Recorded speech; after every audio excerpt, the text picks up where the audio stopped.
The state's not oblivious to the fact that this is a very bizarre set of circumstances. Nonetheless, this defendant reached down and grabbed a 2-year-old child from the lap of a woman in a Walmart at 8:30 at night and attempted to pull that child from her lap. I mean, he's like the typical elderly gentleman who talks to everybody at the store. A huge turnout at a Georgia courthouse in support of a man locked up for 45 days for something his lawyer says not only did he not do, but they claim they have the proof of it. We're taking a closer look at the state's argument for why Mahendra Patel is facing attempted kidnapping charges when his attorney claims he was just at a local Walmart to buy some Tylenol. Welcome to Sidebar, presented by Law&Crime. I'm Jesse Weber.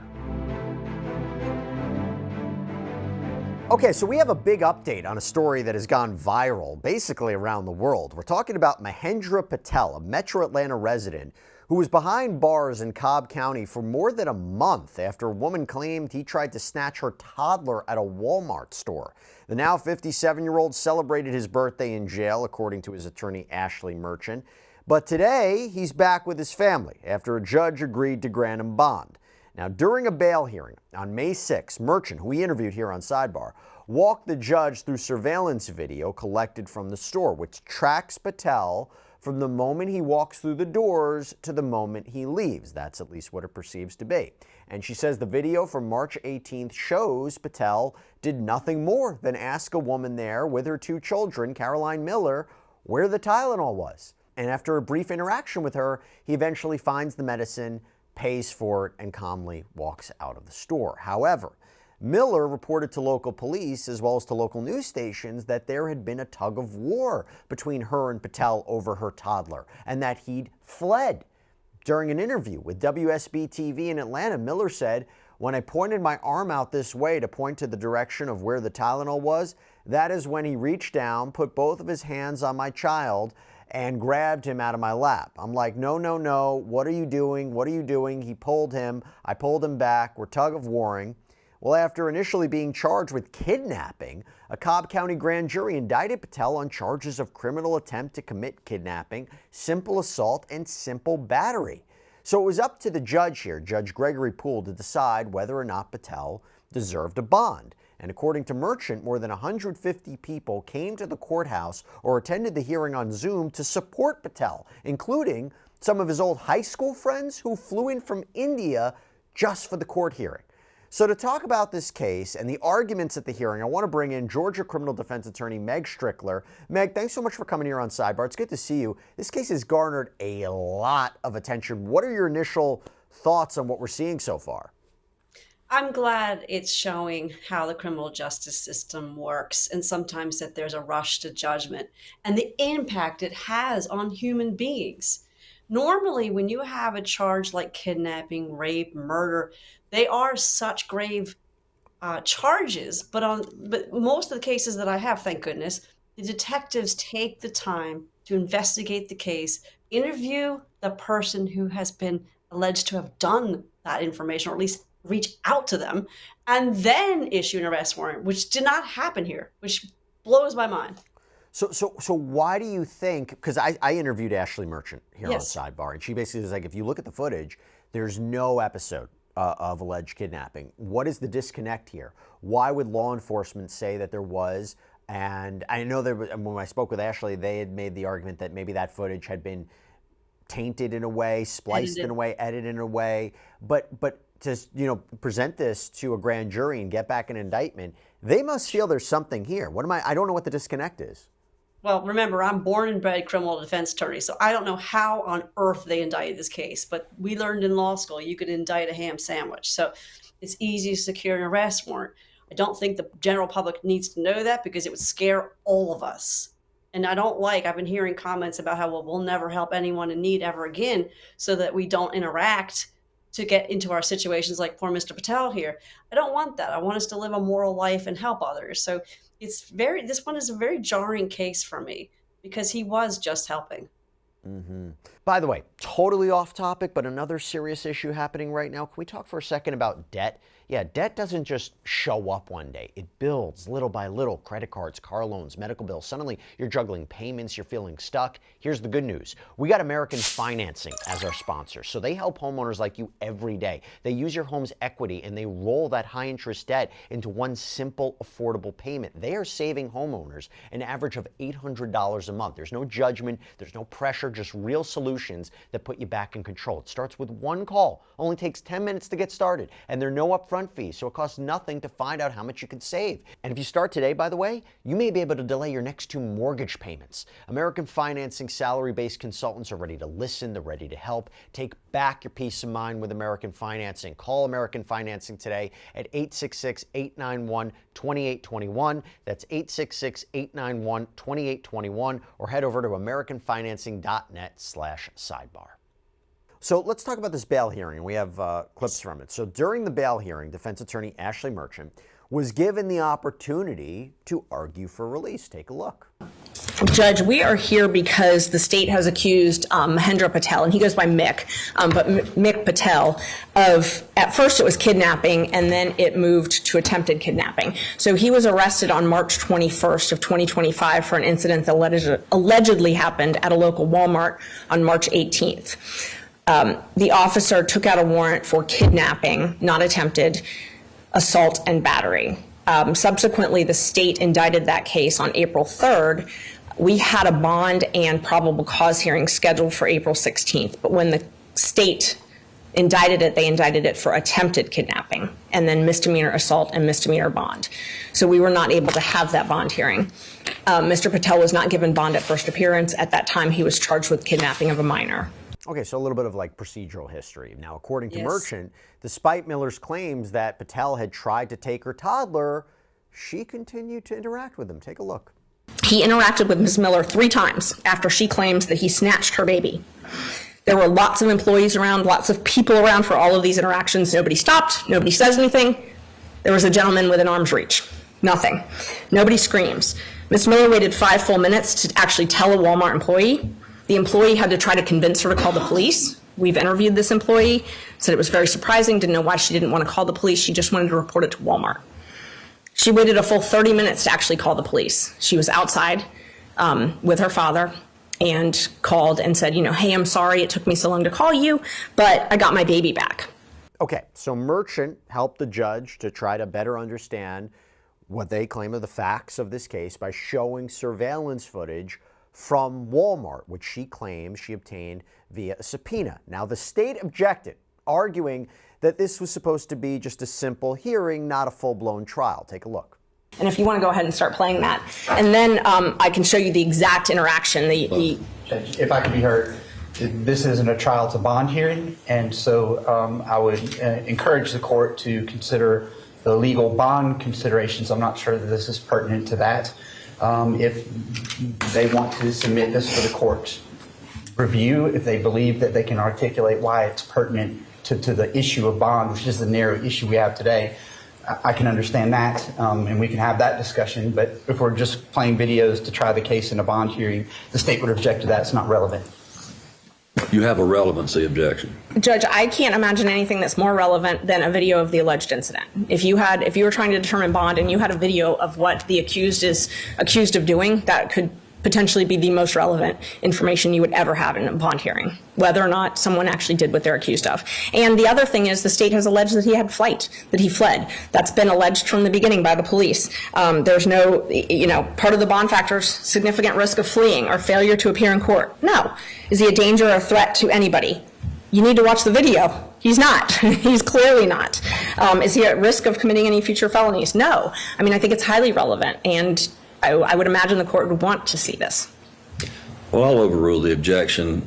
As I read the pleadings, I looked at it as possible evidence that he would come to court, that he is not a flight risk. Of course, I haven't seen the video, right? So I don't know what it's going to show me, but I'll let you do that. And just so everybody knows, I have my own monitor down here. I'm not staring at the floor.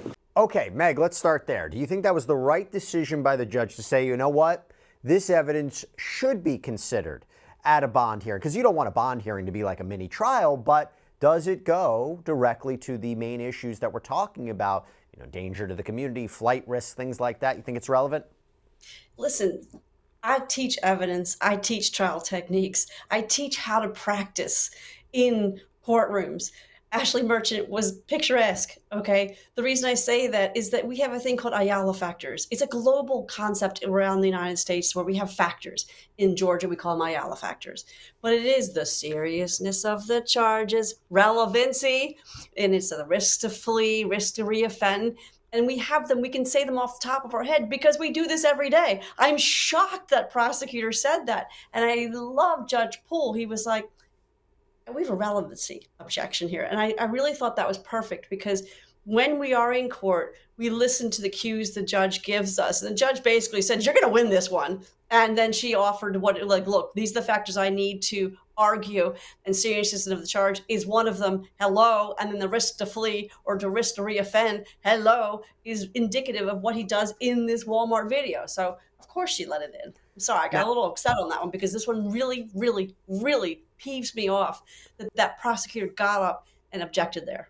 Let me ask you this, and I wonder if somebody is going to watch this video, not entirely familiar with the legal process, and say, well, if at this bond hearing, the judge looks at the video and says, I don't see a crime, could he unilaterally dismiss the case right then and there or no? Great question. I mean, if you think about common sense, how cool would it be? He'd be like, this is crazy. What are we all doing here? Bye-bye. Let's shut the door. No. Unfortunately, it's the district attorney who brought the charges. It's the district attorney who needs to dismiss the charges. And that's separate and distinct from the civil world. So this is the criminal world. The district attorney brought these felony charges and even indicted him on these charges. As you heard, they're slightly amended. And then they're the ones who Ms. Merchant believes will be dismissed, and I do too. Okay, good to know, good to know. Okay, so now we broke down this surveillance video in full alongside Ashley Merchant in a separate episode of Sidebar. I encourage everybody to go check it out on the Law&Crime YouTube channel, but I want to quickly go through with it now. So at around 8:16 p.m. on March 18th, you can see Mahendra Patel enter the Walmart. Wanders around the aisles in the pharmacy section, presumably looking for the Tylenol that he needs. And then he soon spots Caroline Miller, who's riding in one of the store's motorized scooters with one child in her lap, the other at her feet. Now, Miller has since admitted that she's not disabled, doesn't need the scooter, but her children like to ride in it. Patel says he asked Miller where the medicine was. And as they turn into an aisle, something happens. The angle obscures the interaction, but Miller claims that Patel tried to grab her son.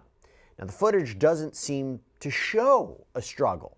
Patel claims he was trying to prevent her son from falling off the scooter. He eventually finds the Tylenol, walks calmly to the checkout, even indicating to Miller that he got what he was looking for, and she gave him a thumbs up. Checks out at the register, pays with his debit card, pauses to chat with an employee before exiting the store. Nothing that, might suggest he was fleeing the scene, as has been suggested. At least that's my point of view. But according to Merchant, her team has spoken with two people who saw at least parts of the interaction between Miller and Patel. Let's listen. There's two alleged witnesses, the Walmart employee and Mr. Leyva. Mr. Leyva is mentioned on the warrant. Both of them, we've interviewed them. Both of them had said if they'd seen a kidnapping, an assault, an attempt, anything like that, they would have stepped in, that they were there, didn't see it. They all confirmed the Walmart was busy. There were lots of people around. The Walmart employee said that Mr. Patel was a friendly older gentleman, was very friendly with her, kind of gave her like a hug almost, like she was so happy when she finally helped him find the Tylenol. She said that she didn't know what was going on with Miss Miller, but she's not permitted to ask what her handicap is, but she said it was suspicious that she didn't scream, call 911, anything like that. And then Mr. Leyva, the gentleman in the orange shirt that you saw, again, he said that Mr. Patel lifted the child like the child's father, and that Miss Miller sort of pulled back the child. There was no tug of war. Mr. Leyva actually was mistaken and thought it was the younger child that all this was happening with. He was kind of confused, but the one thing he was sure about was that there was no attempted abduction, and had he seen anything like that, he was close enough that he would have stepped in and done something. How important, Meg, is witness testimony for the sake of this bail hearing, and also, just by the way, the case in general? Corroboration. It's corroboration. Because remember, we have pictures, we have videos, we have timelines, we have all those things. But then if you have eyewitnesses to say, this is what I saw, this is what I perceived, this is what I felt, I was able to kind of judge how she was behaving, these kinds of things. And then the kids underneath the chair and all the things that have running into, pulling into or backing into a display. Why is she writing this to begin with? And that kind of, all of that just corroborates everything. Now, I want to point out the Tylenol aspect.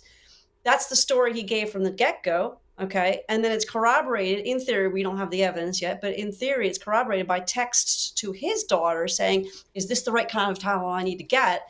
And that's corroborated by the Walmart employee who said, I was asking about that. And then it's corroborated by the video where you say, when you show him interacting initially, but then ultimately when he has the Tylenol, he waves it in front of him and says, look, I found the specific Tylenol type I was looking for. So all of it is what we call corroboration.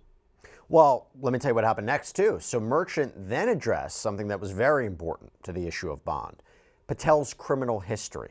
Watch. Judge, I anticipate the state's probably going to focus a lot on Mr. Patel and his prior record.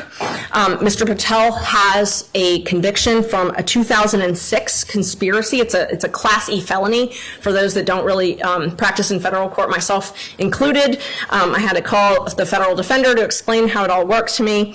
A Class E felony is sort of like our high and aggravated misdemeanor. It's a 1 to 5 type of offense. It's a conspiracy. He accepted responsibility for his role in a 2006. It was a white collar case. It's a conspiracy, and the allegations, I was able to get the transcript and get the indictment and get the plea recommendation and all of that. Mr. Patel and another gentleman who was one of his neighbors, Mr. Obleton, they essentially contacted a company and they were asking for rewards to get a contract for a school, public school system's IT system. So at the time, Mr. Patel was an engineer. And he entered into a sales agreement in early 2007, whereby he would get a 3.9% commission for if this company got the sales agreement, the IT agreement, to do the IT stuff for the school system. In March of 2008, he did receive a sales commission for this. And so those are the 3 overt acts for his role in the conspiracy. I wanted to make sure I knew that so that I could explain, the depth of it, because I assumed it would be a big deal to the state. Everything else was contributed to Mr. Obleton, but Mr. Patel helped the government convict Mr. Obleton. In exchange for that, he was granted leniency. He pled to the Class E felony.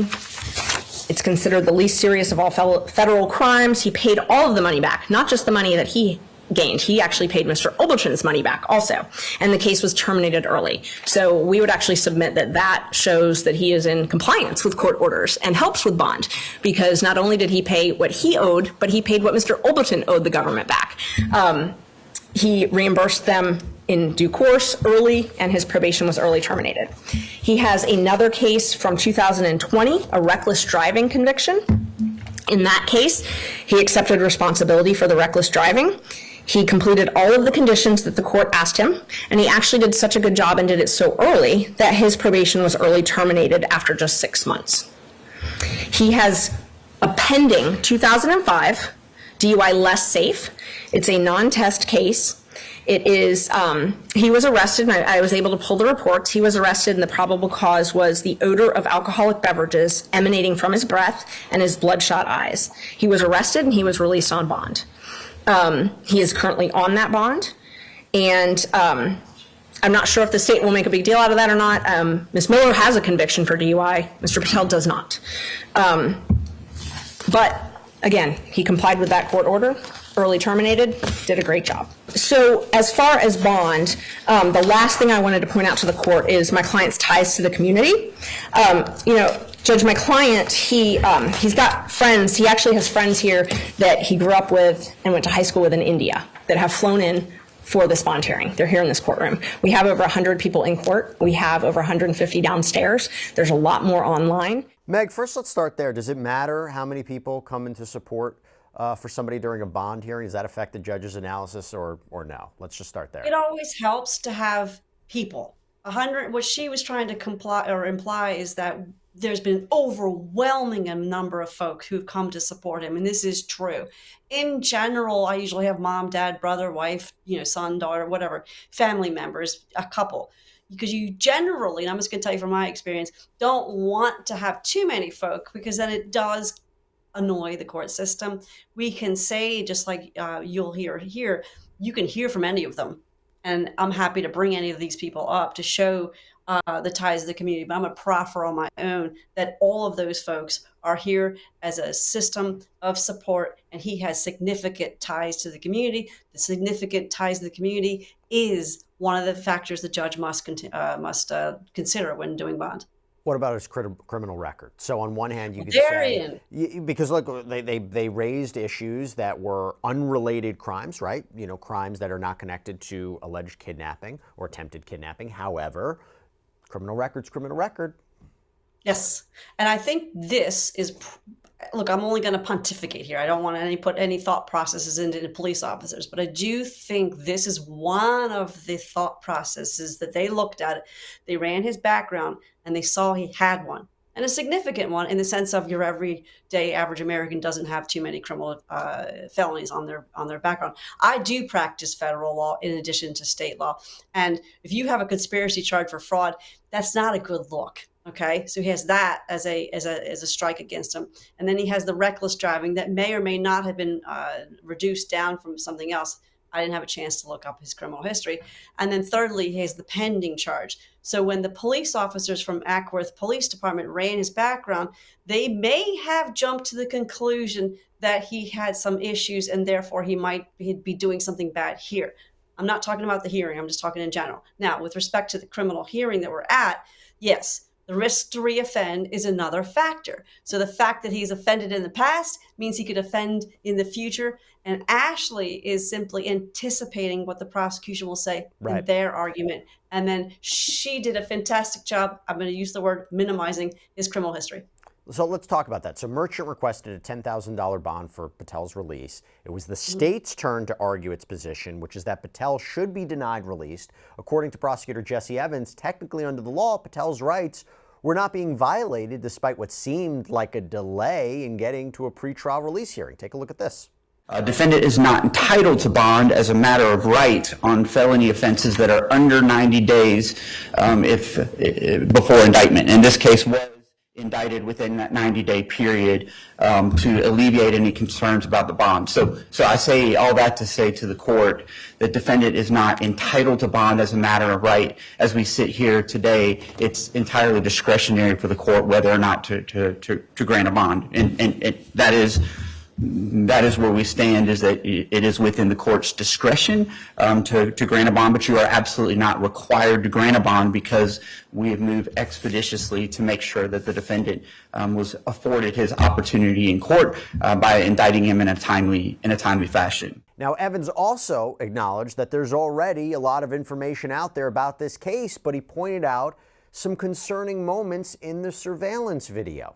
I know there's a narrated, edited version that was presented, by the defense, and sure, the state would say if you don't take a closer look, it might cause concerns. But when you do take a closer look, you can see him tugging on this child, and there's the legs, before mom is able to regain control. The state's not oblivious to the fact that this is a very bizarre set of circumstances. Nonetheless, this defendant reached down and grabbed a 2-year-old child from the lap of a woman in a Walmart at 8:30 at night and attempted to pull that child from her lap. The facts are not governed by the state here. The facts are governed by the choices of this particular defendant on this particular night, this particular public Walmart, as he encroached on the space of this mother and her two children.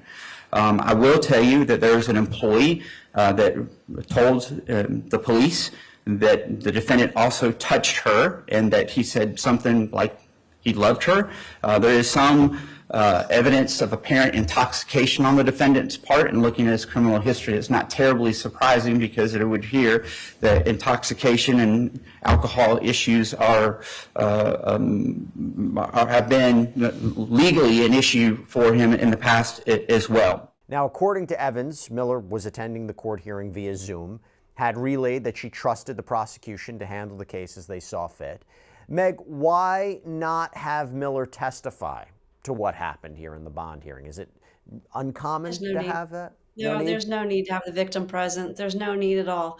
And I was annoyed by Mr. Evans, and I always can be annoyed by prosecutors. It's just my my way of being, because I'm a criminal defense lawyer. But what I found, Judge Poole is an experienced, great, fantastic judge, so he knows what the law is. And Jesse Evans is saying, well, it's within your discretion. That's true. But I mean, as you saw, he did get bond. And of course, he would have gotten bond because we had such overwhelming good factors to argue here, and he needed to get out. And I think that rush to indict is going to kill them, because Ashley, if she hasn't done it yet, will file a demurrer and say, your indictment is bunk. You're not going to be able to get this. And then therein is where the judge can say, dismissed. You follow me? How could I not follow? You make it entirely clear. Let me tell you what happened. So, according to the prosecution, when Patel was arrested a few days after the alleged kidnapping incident, he admitted he touched the child. This is according to the prosecution. Take a look. Though those statements are somewhat self-serving, he admitted that he grabbed the child. He admitted that he upset the mom. To quote him, he said, she thought I was going to take her kid. I said, no, no, no. Then he said he saw her on the phone, and he pleaded with her. I said, please, I'm not going to take your kid, before heading out of the store. He said, I was holding the kid. I realized she didn't want me to. He admitted that he realized she was afraid that I was taking her kid. Defendant Patel was confronted by the police and said, you're a stranger to this child, Mr. Patel. You know, kind of, why are you touching this child? And he admitted thereafter that he had scared the mom and nonetheless left the Walmart anyway. At the tail end of his interview, he said that he wanted to apologize to her for what he had done. Now, the state did address Patel's previous and ongoing criminal history, alleging that Patel appears to have issues with alcohol. They believe he may have been under the influence while he was in that Walmart store, but Merchant countered that there was no evidence of that. I'm going to grant this man a bond. He's entitled to a bond based upon even the allegations of the state. His history here, he owns property, you said, in the Harrison district. He's educated, he's retired, manages properties, plural, apparently. He's married, he's in the Kiwanis Club. I mean, if he's got all that he needs to show me that he's a member of our community and that he has ties to the community.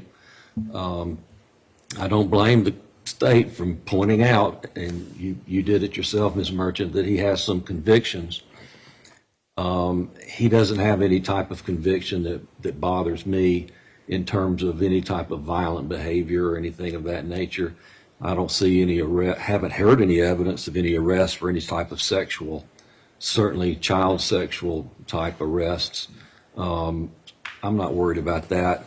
I don't believe he poses a risk to the community. The evidence from the video, and I won't comment on what I think the video really shows as far as guilt or innocence. It's not my job today. But the facts do show me that he hung around, and I don't find that he's a flight risk.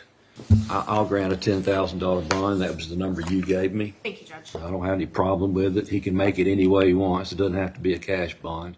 Meg, I have to think, right decision from the court here to grant it? 400%.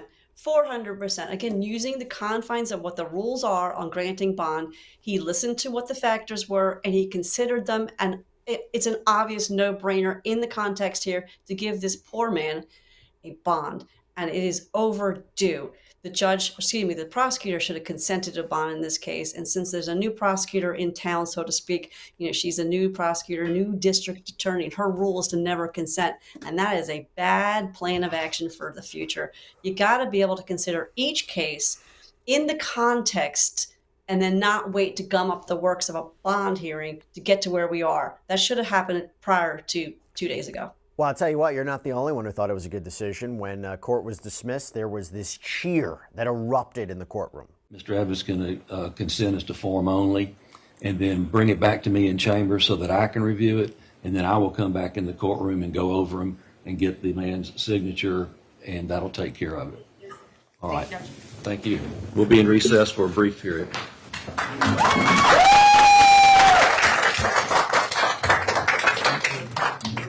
So Patel did post bond, was seen leaving the Cobb County Jail later on May 6, according to WSB-TV. In a statement to the media after the hearing, the Cobb County District Attorney's Office said in part, the fact that any defendant receives a bond does not influence how the state approaches a case. We remain committed to the protection of children. And we actually checked the Cobb County court records, and it's not clear when Patel will next be in court. Meg Strickler, thank you so much for coming on. It was great seeing you. Thank you so very much for having me. And that's all we have for you right now here on Sidebar, everybody. Thank you so much for joining us. And as always, please subscribe on YouTube, Apple Podcasts, Spotify, wherever you should get your podcasts. I'm Jesse Weber. I'll speak to you next time.